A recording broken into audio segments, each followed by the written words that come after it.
For today's Cyber CEO episode. Right now, she's working through my emails. God bless her soul. I have a lot of emails to go through and categorize and delete and archive. And so she's working through that. Her personality is definitely infectious. You can tell she's got a smile. She wears her smile. You can hear her smile. Definitely is task oriented. And she wants to do it right.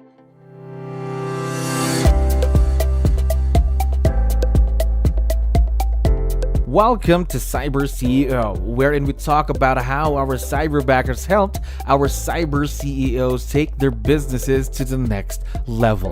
Cyber CEO is powered by Cyberbacker, the world's leading provider of admin support services from anywhere in the world to anyone in the world. Please visit our website www.cyberbacker.com for more details.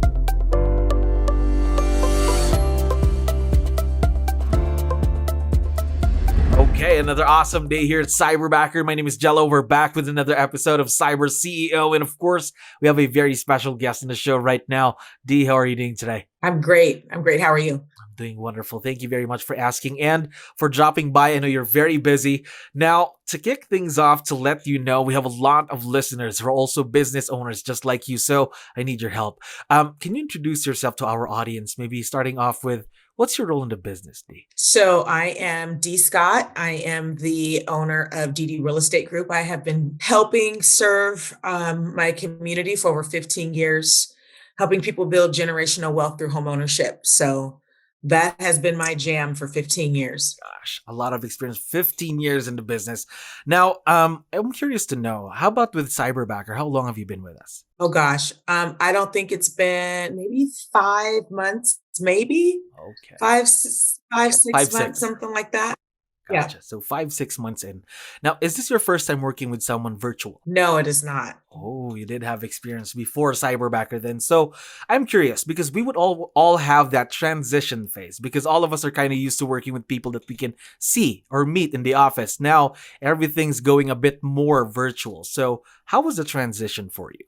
The transition wasn't difficult. I think as a business owner, putting together what's actually needed, what's necessary for your business, because then we're in COVID, so it's a little bit different. So things are evolving, things are moving, things are progressing, things are shaking, these things are shifting.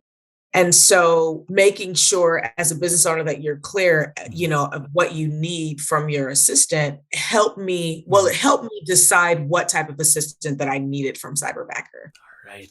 So a type of assistant. So mainly about the tasks then, right? It's task, but catching the vision, right? So I needed more than a box checker. Mm-hmm. And there's nothing wrong with that type of assistant. True. I just knew what I needed. I needed somebody to be able to grasp my vision, take it and run, be creative, smart, right? So, and to be able to create systems and navigate around them and be a learned-based person. There we go. So someone who really matches your values then, something like that. Yeah. Gotcha. Now, talking more about the match then, you're currently working with the Cyberbacker. Before you worked with the Cyberbacker, you went through the hiring process. So how was the experience for you there? The interview process was interesting. Mm-hmm. So the beautiful thing that I can say about Cyberbacker is they were able to give me a panel of potentials who I could interview one at a time and could pick out the best fit for me. All the time. So I was able to pick my own assistant where I was with another company and that didn't happen. And so it just wasn't a good match. Oh, okay. So now you're partnered with Angeline, your Cyberbacker, right? Now, what are the tasks that you leverage off to her every day so that you can focus on the business? Well, right now she's working through my emails. God bless her soul. So, I have a lot of emails to go through and categorize and delete and archive. And so she's working through that. One of the first things that we did was to create my systems, right, for my potential leads, buyers, and sellers. The next phase that we'll be working on is managing conversions. right? So that you know, as a business owner, you need to understand your numbers, how many people do use you and what's working, what's not working, particularly in this COVID season. Mhm. You got to count your money and really watch your money. And so, we're being strategic about what's working, what's not working, and learning to pivot in the moment.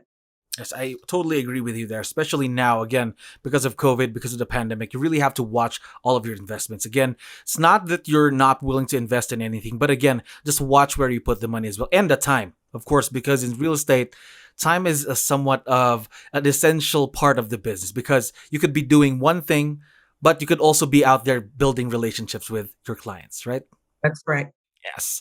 Now, one quick question about the partnership that you have with Angeline. Now, you've been working with her for a few months now.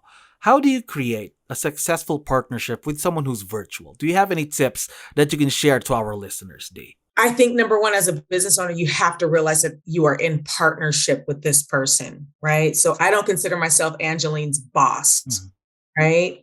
So we cast the vision, give her the task. And a lot of times she'll create the task based on my vision, right? So it's like, okay, well, Dee, this is what needs to be done. This is what you have to do. And sometimes I don't get everything done that she's asked me to do for the day. So I think having that open line of communication, making it very clear of what's needed and inspecting what you expect.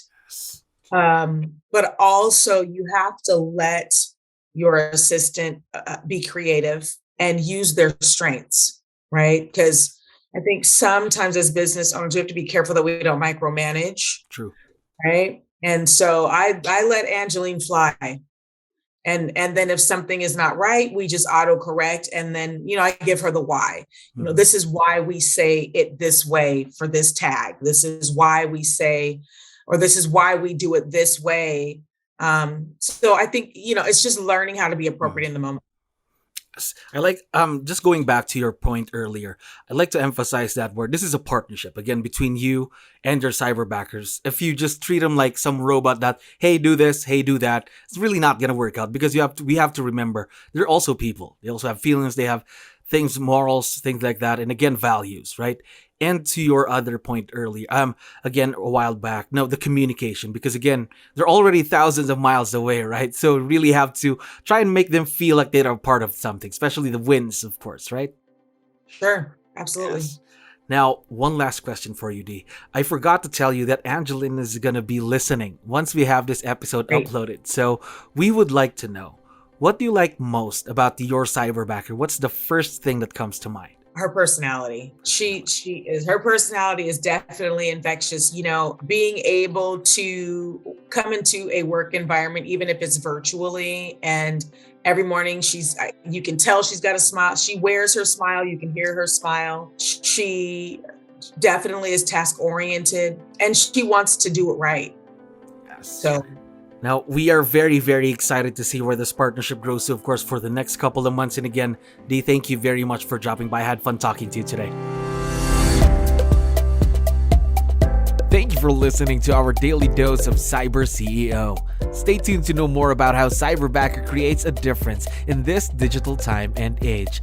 You can visit our website www.cyberbacker.com and follow our social media pages on Facebook, Instagram, LinkedIn, YouTube, and Spotify.